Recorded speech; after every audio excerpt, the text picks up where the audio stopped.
Rod McKenzie from the RHA joins me now. And Rod McKenzie, thanks for being with us. What are your thoughts about, well, what the Prime Minister has called an unimaginable tragedy?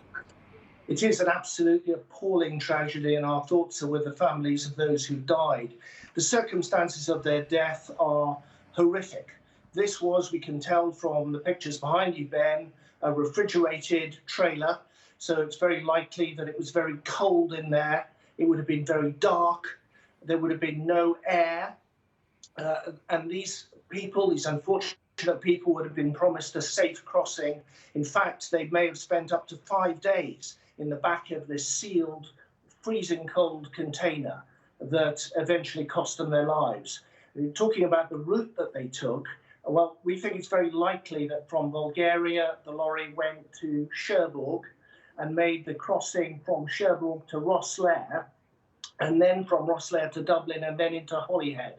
And one of the reasons, I guess, that these very cynical, very manipulative people, smugglers, are choosing that alternative route is the improved security around Dover-Calais, which is obviously the much shorter crossing, and the chances of being caught are much greater there than on the Cherbourg route, where security is inevitably less tight.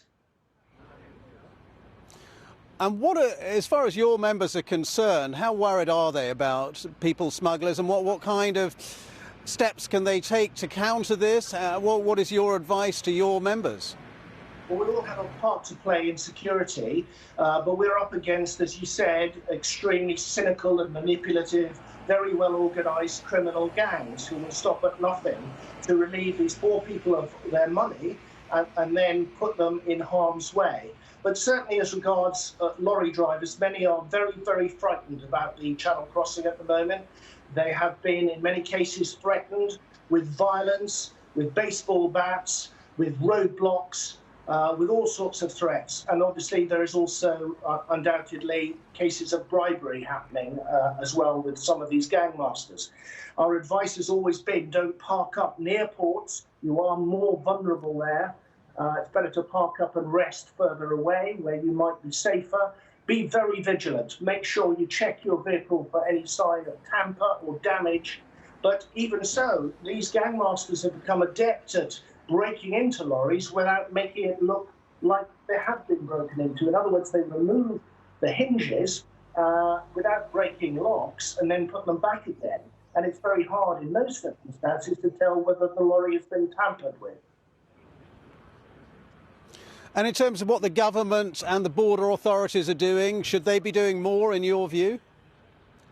Well, absolutely. We will always call on the government to do everything they can to make this all-important trade safe. 98% of everything we have comes on the back of a lorry, and that cross-channel trade, whether you're talking about Brexit or before or after Brexit, is crucial to us. So protect the lorry drivers, improve the security, where appropriate, stop and check. But obviously, it's impossible to check every truck. And we've all got a part to play in safety, including lorry drivers, traders, operators and police. Rod McKenzie, thank you very much indeed for talking to us. Rod McKenzie there from the Road Haulage Association.